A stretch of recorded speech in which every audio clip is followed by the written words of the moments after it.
আল্লাহ পাকের লাখ কোটি শুকরিয়া যে আল্লাহ পাক রব্বুল আলামিন দয়া করে মেহেরবানি করে জুমাদুল উলার শেষ জুম্মায় আমাদেরকে মসজিদে উপস্থিত হওয়ার তৌফিক দান করেছেন।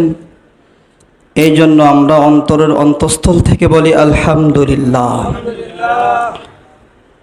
আল্লাহ পাক রব্বুল আলামিন সূরাত আলে ইমরানের মধ্যে বলেন, وَلَا يَحْسَبَنَّ الَّذِينَ قُتِلُوا فِي سَبِيلِ اللَّهِ أَمْوَاتٌ وَلَا يَحْسَبَنَّ الَّذِينَ قُتِلُوا فِي سَبِيلِ اللَّهِ যারা আল্লাহর রাস্তায় জীবন দেয় তাদেরকে মৃত বলিও না। সূরাত আলে ইমরানের 169 নম্বর আয়াতে আল্লাহ বলেন। এখন আসেন, আমাদের কিছু জানার বিষয় থাকে। শহীদ কত প্রকার? প্রশ্ন থাকে কি থাকে না? থাকে। শহীদ প্রধানত দুই প্রকার, একটা হচ্ছে হাকিকি শহীদ আর একটা হচ্ছে হুকমি শহীদ। হাকিকি শহীদ কাকে বলে? যারা আল্লাহ রাস্তায় গিয়ে যুদ্ধের মধ্যে জীবনকে বিলিয়ে দেয়, এটা হচ্ছে কি হাকিকি শহীদ। আর যেটা হুকমি শহীদ বলা হয়, এই হুকমি শহীদ অনেক প্রকার, হাদিসের মধ্যে অনেকভাবে এসেছে। আবু দাউদ শরীফের 3111 নম্বর হাদিস।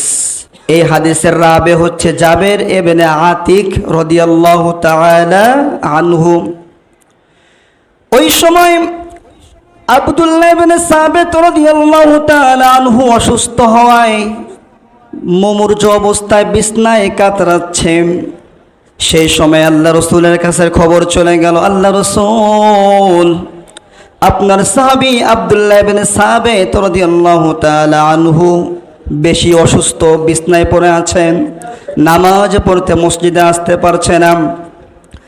আল্লাহ রসুল সেই সময় জাবের ইবনে আতিক রাদিয়াল্লাহু তাআলা আনহুকে নিয়ে তার বাসায় যখন চলে গেলেন, গিয়ে আল্লাহ রসুল সাবিত রাদিয়াল্লাহু তাআলা আনহুর অবস্থা দেখে ইন্না লিল্লাহ বললেন।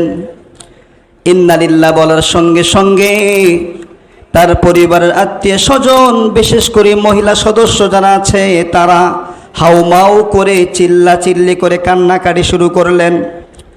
আমরা তো মনে করি ইন্না লিল্লাহ মানে হচ্ছে কেউ মারা গিয়েছে, এটা মনে করি কি করি না?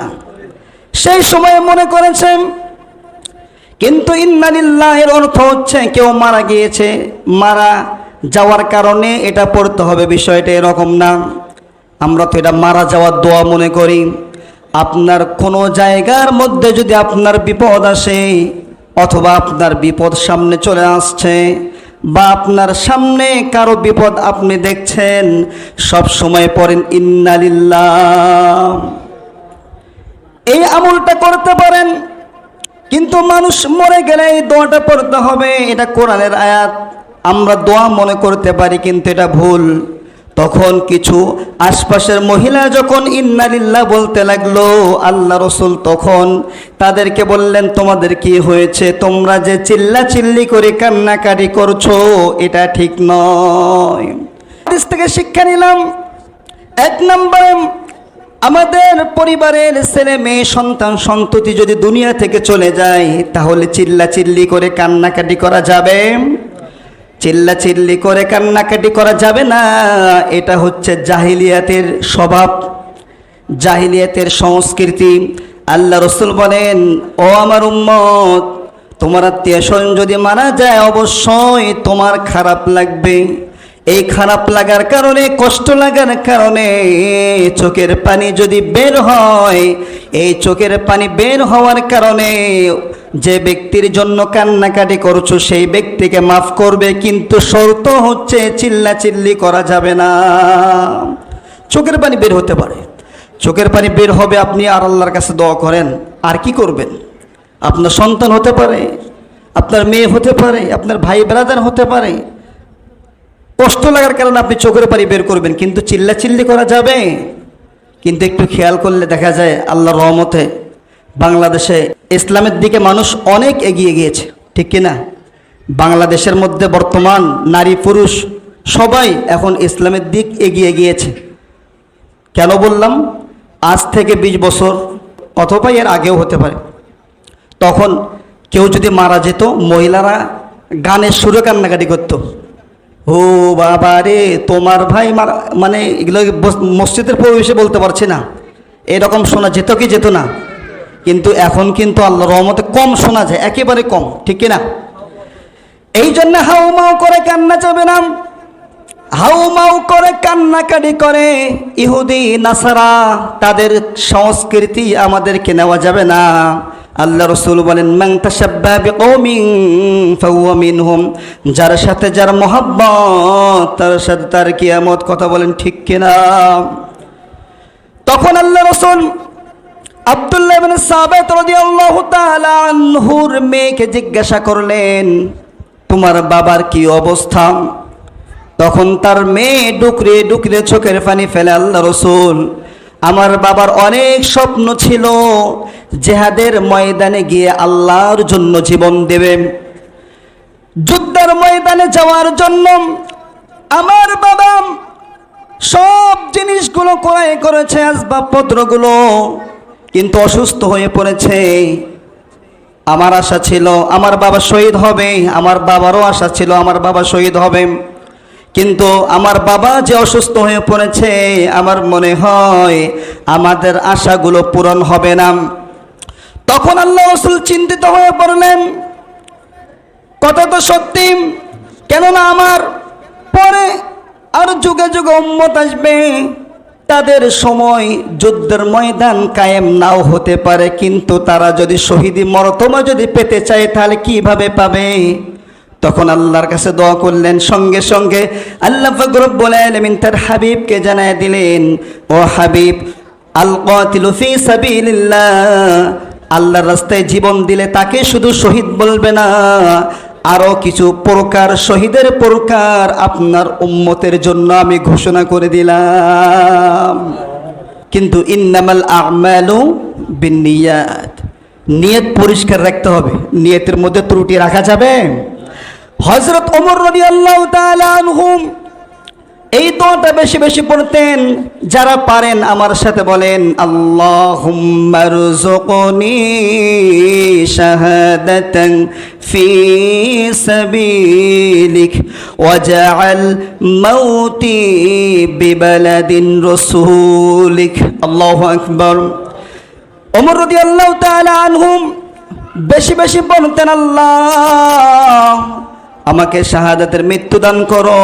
2 নাম্বার, বিবালাদিন রাসূলিক, আমার মৃত্যুটা মক্কা মদিনার মধ্যে রাখিও। একটু চিন্তা করেন, ওমর রাদিয়াল্লাহু তাআলা আনহুর এই দোয়াটা কবুল হয়েছে। এই জন্য 1 নাম্বার শাহাদাতের মৃত্যু হয়েছে, আপনারা সকলেই জানেন। নামাজের মধ্যে ফজরের নামাজ পড়ার জন্য ইমামতির মধ্যে দাঁড়িয়েছে, ওই সময় ওমর রাদিয়াল্লাহু তাআলা আনহুকে দুনিয়া থেকে শহীদ করা হয়েছে। তাহলে 1 নাম্বার শহীদ মর্তবা পেয়েছেন। 2 নাম্বার, ওমর রাদিয়াল্লাহু তাআলা আনহুর কবরটা আল্লাহ রাসূলের পাশে আছে কি নাই? তাহলে তার দোয়া আল্লাহ তাআলা কবুল করেছে। আমরা সকলেই এই দোয়াটা বেশি বেশি পড়ব। জীবনে একবার হলেও হজ্জে বাইতুল্লাহ জিয়ারতে মদিনা যাওয়ার চিন্তা ভাবনা আল্লাহর কাছে দোয়া করব, এবং বেশি বেশি দোয়া করবেন। যদি আল্লাহ তাআলা আপনার দোয়া যদি কবুল করে, পৃথিবীর যত রাষ্ট্র আছে মক্কা মদিনার থেকে কোনো ইসলামিক রাষ্ট্র আল্লাহর কাছে মর্তবার রাষ্ট্র কোনো আছে নাকি? আপনি যদি আল্লাহর ঘর বাইতুল্লাহ সেখানে গিয়ে যদি 1 ওয়াক্ত নামাজ পড়েন, আল্লাহ পাক রব্বুল আলামিন আপনাকে 1000 রাকাত নামাজের সওয়াব দান করবে। এই জন্য দোয়াটা বেশি বেশি করবেন। আর ওই সময় আল্লাহ রসুল কিছু শাহাদাতের বর্ণনা আল্লাহ রসুল দিলেন, যে কারা কারা এই শহীদ হবে, কারা কারা দুনিয়া থেকে মৃত্যুবরণ করলে শাহাদাতের পেয়ালা পাবে। ওই সময় আল্লাহ রসুল বললেন, ওয়ামা তাউদ্দুনা আশ-শাহাদা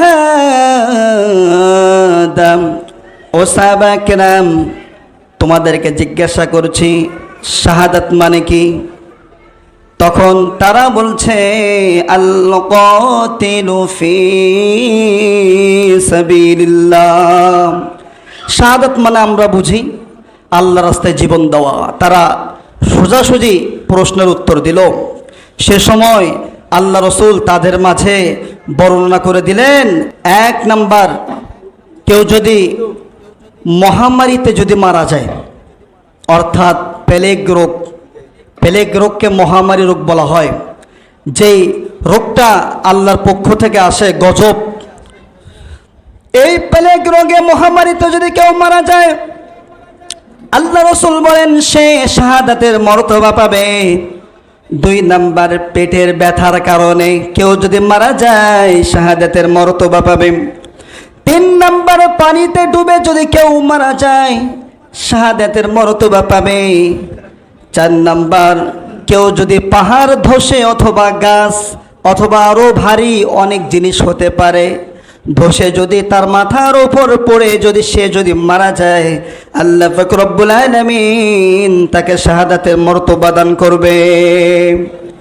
এখন আসেন, পাহাড় অথবা কোনো ভারী জিনিস মাথায় পড়ে কেউ যদি মারা যায়, তাহলে সে শহীদি মর্তবা পাবে। কি পাবে? আর শহীদি মর্তবার আরেকটা তারিফ আছে। কেউ দিনের জন্য, কোনো ইসলামিক ভালো কাজের জন্য যদি অটল থাকে, ওই সময় তাকে হত্যা করা হয়, তাহলে আল্লাহ পাক রব্বুল আলামিন তাকেও শহীদি মর্তবা দান করবে। আমরা সকলে অবগত আছি, 26শে নভেম্বর লোহাগাড়ার সন্তান মরহুম শহীদ সাইফুল ইসলাম আলিফ আমাদের মাঝ থেকে চলে গিয়েছে। কথা বলেন ঠিক কিনা? এর মধ্যে কোনো সন্দেহ আছে উনি যে শহীদ ছিল না? কোনো সন্দেহ নাই। এই জন্যেই যুগে যুগে এরকম বাধা আসে। তাকে যেভাবে দুনিয়া থেকে শহীদ করা হয়েছে আমরা নিকটবর্তী আছে, আমরা সকলেই জানি। কিন্তু অনেকে অনেক কথাই জানি না। তাকে যে মারা হয়েছে আগে থেকে টার্গেট করা হয়েছিল। তিনি সনাতন ধর্ম থেকে যারা মুসলিম হতো, এভিডেভিট কাজগুলো তিনি করত।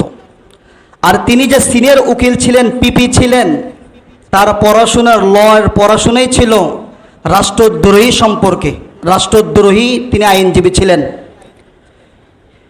এই চিন্ময় দাস কৃষ্ণ, যাকে প্রভু বলা হয়, সবাই নাউজুবিল্লাহ বলেন, সে আসলে যদি প্রভু হতো, সে জেলখানায় থাকতো? মানুষের চিন্তাধারা দেখেন, প্রভু কিভাবে জেলখানায় থাকে? তাহলে তারা ভুল চিন্তা ভাবনার মধ্যে আছে কি না? এই আলিফ, তাকে আগে থেকে টার্গেট করা হয়েছে। আপনাদের অনেকে জানেন না, এই জন্য বলছি।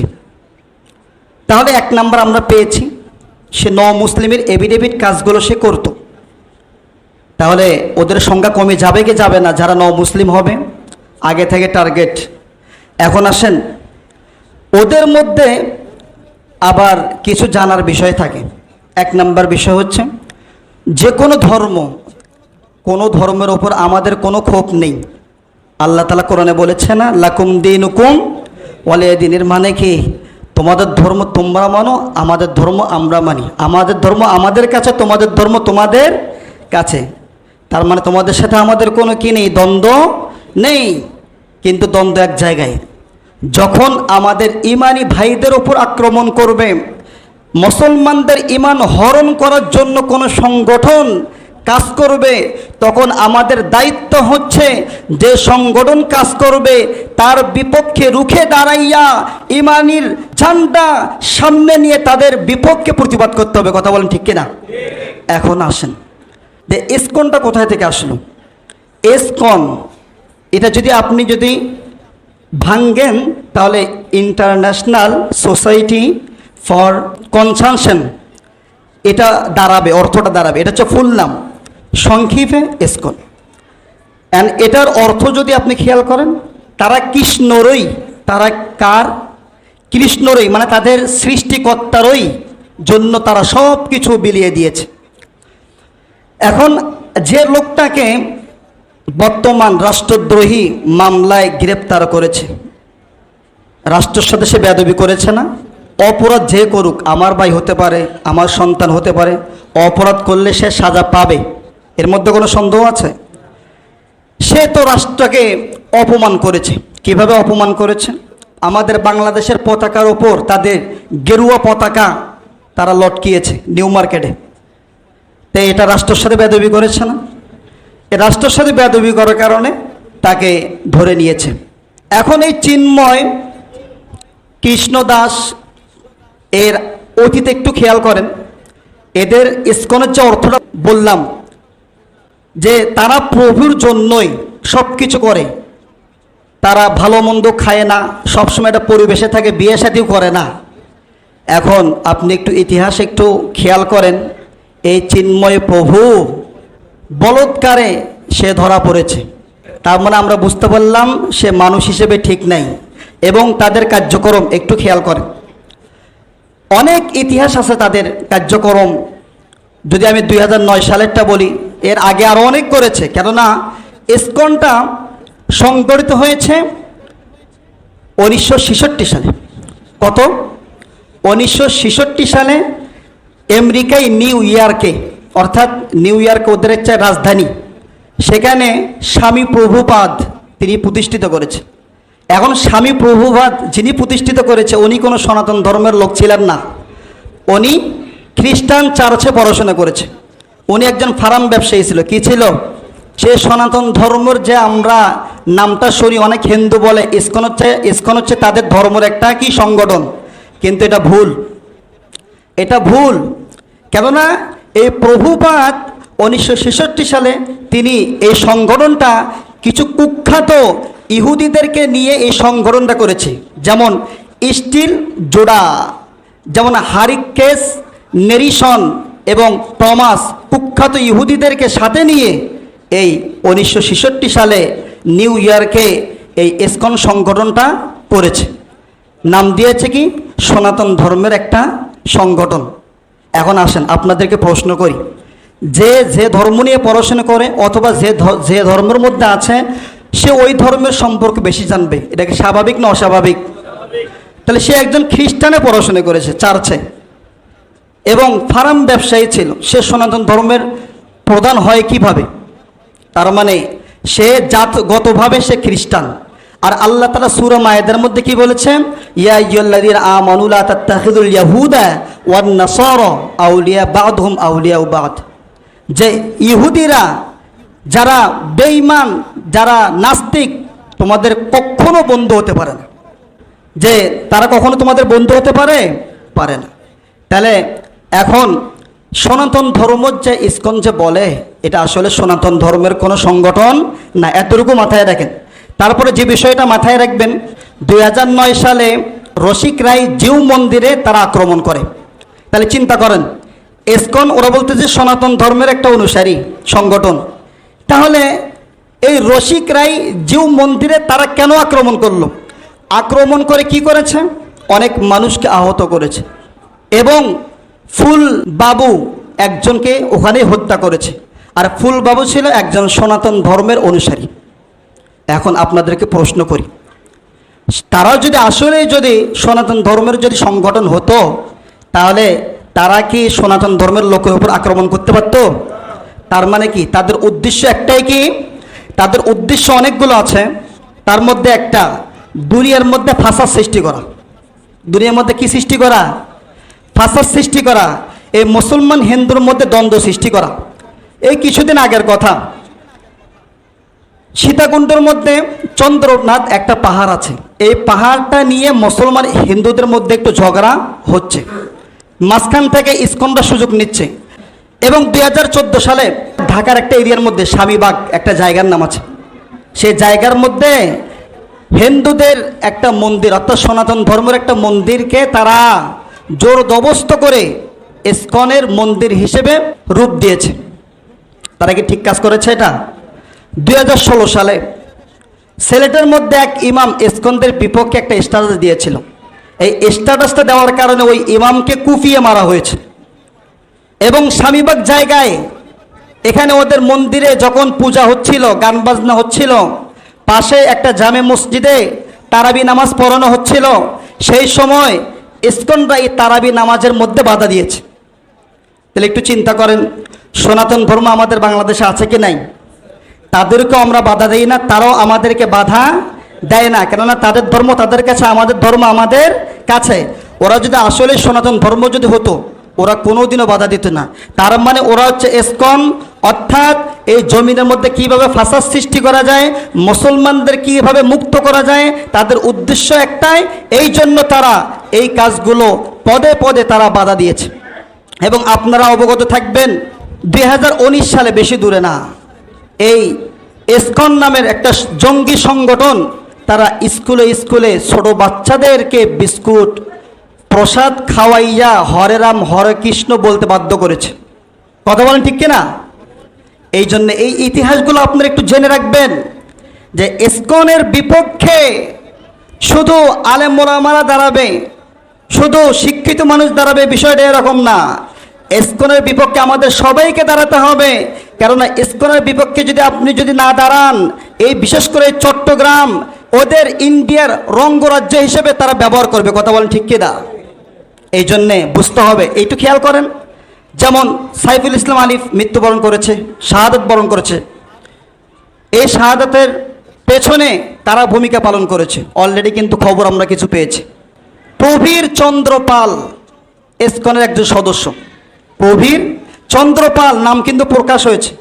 এবং সাথে সাথে আমাদের কিছু আপার চামচা কিছু আছে, ধরা খেয়েছে কি খায় নাই। তাহলে এখানে বোঝা গেল যে বাইরের লোকের থেকে ভেতরের লোক আরও ক্ষতি বেশি করে, আমাদেরকে অ্যালার্ট থাকতে হবে। তাহলে আলিফকে যারা হত্যা করেছে এরা ইসকনের সদস্য ছিল, এবং আমাদের মতো যারা মুসলমান দাবি করে এরকম কিছু কুখ্যাত ইমান হারা লোকও ছিল। এবং আশপাশে একটু খেয়াল করেন, হাজারি গলি কিছুদিন আগে 5 নভেম্বর, সম্ভবত 5 নভেম্বর, হ্যাঁ 5 নভেম্বর হবে, সেখানে তাদের সাহসটা কীরকম। বাংলাদেশে পুলিশকে মানুষ একটু ভয় কম পায়, কেননা পুলিশের জালিয়াতি আমাদের চোখের সামনে ধরা পড়ে কি পড়ে না, তারা অতিরিক্ত করে ফেলে। কিন্তু সেনাবাহিনীকে স্যালুট দেওয়া দরকার। কি দেওয়া দরকার? স্যালুট দেওয়া দরকার। কেননা সেনাবাহিনী যদি না থাকতো, আল্লাহ তো সব ক্ষমতার মালিক, কিন্তু বাংলাদেশের এমন একটা অবস্থায় দাঁড়িয়েছিল, সেনাবাহিনী যদি অটল যদি না থাকতো, তাহলে আমাদের এই বাংলাদেশটা ইন্ডিয়ার হয়ে যেত। কথা বলেন ঠিক কিনা? এই জন্য সেনাবাহিনীকে সম্মান করবেন, সম্মান পেতে চাইলে সম্মান দিতে হবে। এই সেনাবাহিনীর ওপর তারা অ্যাসিড মেরেছে এই 5 নভেম্বর।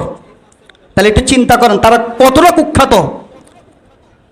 আর একটু খেয়াল করে দেখবেন, বিশেষ করে ওই দিকে আপনার টেরিবাজার আশপাশে যে এরিয়াটা আছে, ওখানে কিন্তু ডান্ডির একটু বসবাসটা বেশি, পাথরঘাটা, হাজারিগলি, আবার আন্দরকিল্লার আশপাশে এদের কিন্তু একটু বসবাসটা বেশি।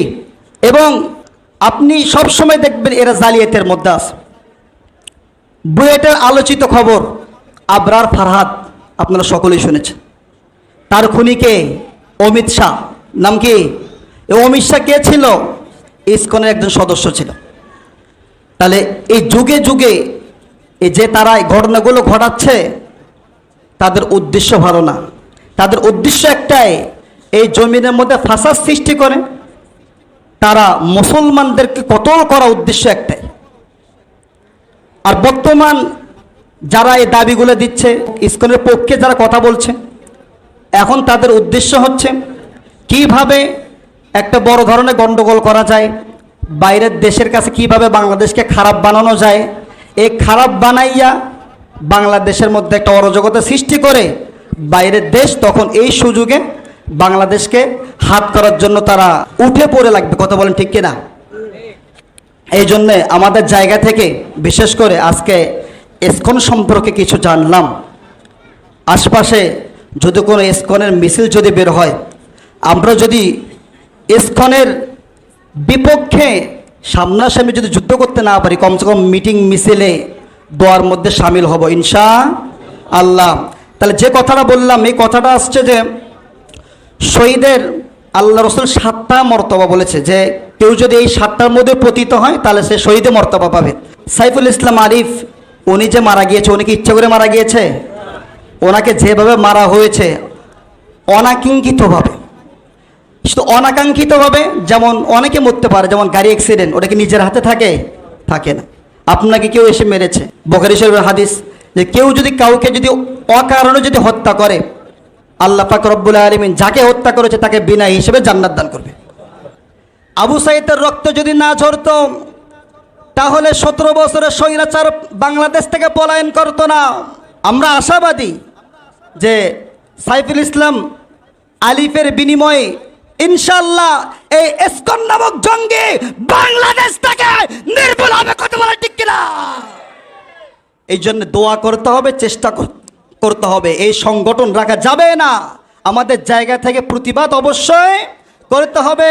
ফাবিলিসানিহি ফাবিকলবি ওয়াদালিকা আদাফুল ঈমান। যদি আমরা যদি হাতে প্রতিবাদ করতে যদি না পারি, মুখেও যদি না পারি, অন্তর থেকেও যদি না পারি, তাহলে আমরা ঈমানদারে না। তাহলে আমরা হাতে প্রতিবাদ করতে পারছি না, কিন্তু মুখে তো প্রতিবাদ করতে পারি। কেননা এই বাংলাদেশ 95% মুসলমানের দেশ, 95 বললেও কম হবে, 97% মুসলমানের দেশ। ইসলাম কাকে বলে আমরা দেখিয়েছি। মাদ্রাসার ছাত্ররা, উলামায়ে কেরামরা মন্দির পাহারা দিয়েছে, কিন্তু তারা আমাদেরকে কি পুরস্কার দিল? তারা আমাদের সাথে কি আচরণ করলো? আপনার সাথে আমার দ্বন্দ্ব থাকতে পারে, কিন্তু আল্লাহর ঘরের উপর যখন হামলা হবে, মুসলমান হিসেবে যদি কেউ চুপ করে থাকে, সে আসলে টাটকা মারাবি। কথা বলেন ঠিক কিনা? এই জন্যে আল্লাহর ঘর, আল্লাহ রসুলের বিপক্ষে যখন কেউ দাঁড়াবে, এই জীবনকে আল্লাহ রসুলের জন্য উৎসর্গ দিতে হবে। যদি সামনে যদি ইসকনের বিপক্ষে যদি কোনো যুদ্ধ যদি ঘোষণা হয়ে যায়, কারা কারা জীবন দেওয়ার জন্য প্রস্তুত আছেন? দু হাত তুলে আল্লাহকে দেখায়। এই জন্যে আপনারা এই বিষয়টা সহজভাবে নিয়েন না ভাই। অনেক কথা তো সহজভাবে বলি, এখানে অনেক মানুষ আছে ইসকনের বিষয়ে কিছুই জানে না। শুধু 5 ওয়াক্ত নামাজ আর কোরআন তেলাওয়াত জিকির আজকার এতটুকুর মধ্যে ইসলাম না, যুগ উপযোগীর সাথে তাল মিলাতে হবে। যুগ উপযোগী বর্তমান আমাদের ইসলামের উপর কারা আক্রমণ করছে? আল্লাহ রসুল থেকে এই হাদিসটা সাবেত। কেউ যদি নামাজ পড়ে, জিকির আজকার, দুনিয়াতে সুন্দরভাবে চলাফেরা করে, কিন্তু যুদ্ধের সময় সে যুদ্ধের মধ্যে যায় না, আল্লাহ রসুল বলেন সে জাহান্নামী। যদি প্রয়োজন হয় যুদ্ধের ময়দানে যদি ডাক আসে, মসজিদের মধ্যে তাসবিহ নিয়ে থাকলে হবে না। ওই যুদ্ধের মধ্যে অস্ত্র শস্ত্র নিয়ে কাফেরদের বিপক্ষে দাঁড় হয়ে এই জীবনকে আল্লাহর জন্য দিতে হবে। আর এই রকম জীবন যদি আমরা দিতে পারি, আল্লাহ রসুল বলেন শাহাদাতের মৃত্যু পিঁপড়া কাটার মতো, ওই ব্যক্তির কোনো কষ্ট হবে না। ওই ব্যক্তি যখন মৃত্যুবরণ করবে, সেই সময় জান্নাতের রহমতের ফেরেশতারা দুনিয়ায় থাকা অবস্থায় জীবন যাওয়ার আগে জান্নাতের সুঘ্রাণ সে পেতে থাকে। কথা বলেন ঠিক কিনা? এরকম জাবের রাদিয়াল্লাহু তাআলা আনহুর ঘটনা ঘটেছে। মুতার যুদ্ধের সময় আল্লাহ রাসূল 3 জন সেনাপতির দায়িত্ব দিলেন।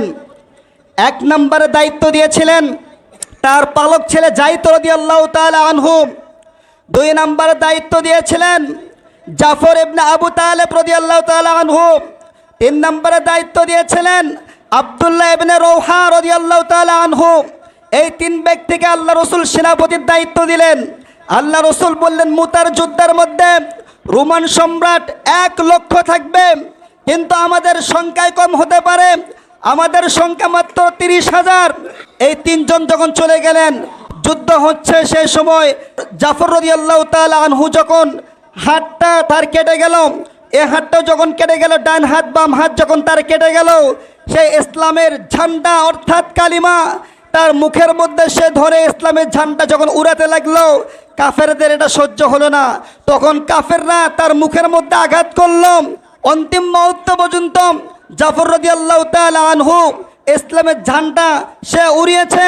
সে সময় আবু উসামা রাদিয়াল্লাহু তাআলা আনহু বলেছিলাম যে তোমার কি কোনো কষ্ট হয় না? আমার কোনো কষ্ট হচ্ছে না, কেননা রহমতের ফেরেশতারা আমার সামনে সুঘ্রাণ নিয়ে দাঁড়িয়েছে এবং আমি জান্নাত দেখতে পাচ্ছি। সুবহানাল্লাহ। এই জন্য শহীদি মর্তবার জন্য দোয়া করবেন। এতটুকু কমসে কম বলবেন আল্লাহুম্মা রযুকনি শাহাদাতান ফি সাবিলিক।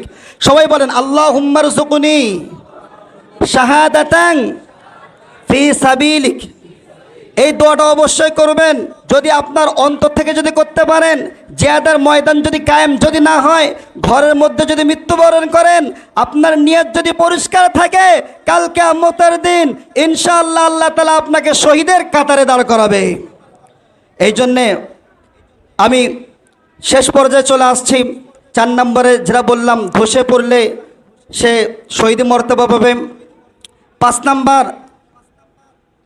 নাম্বার হচ্ছে বিস্ফোরা যদি ওঠে তাহলে সে শহীদ মর্তবা পাবে। বিস্ফোরা ওঠে কি ওঠে না? অনেকজনের বিস্ফোরা ওঠে, বেশি ব্যথা, শেষ পর্যায়ে মারা যেতে হয়। 6 নাম্বার আগুনে যদি পড়ে, আগুনে পুড়ে যদি কেউ মারা যায় তাহলে শহীদের মর্তবা পাবে। 7 নাম্বার গর্ভবতী মহিলা, অর্থাৎ বাচ্চা ডেলিভারির সময় যদি কোনো মা যদি দুনিয়া থেকে চলে যায় তাহলে ওই মা শহীদ মর্তবা পাবে। আমাদের শুকরিয়া আদায় করা দরকার। এখানে আমাদের যে দুর্ঘটনা ঘটেছিল, পাহাড় ধসে পড়েছিল শাহিনুর মাইনুর, আল্লাহ তাআলা ওদেরকে শহীদ মর্তবা দান করুন, সকলে বলে আমিন। এবং আমরা সকলে সতর্ক থাকবো, যা কিছু আলোচনা হয়েছে আল্লাহ তাআলা আমাদেরকে আমল করার তৌফিক দান করুন।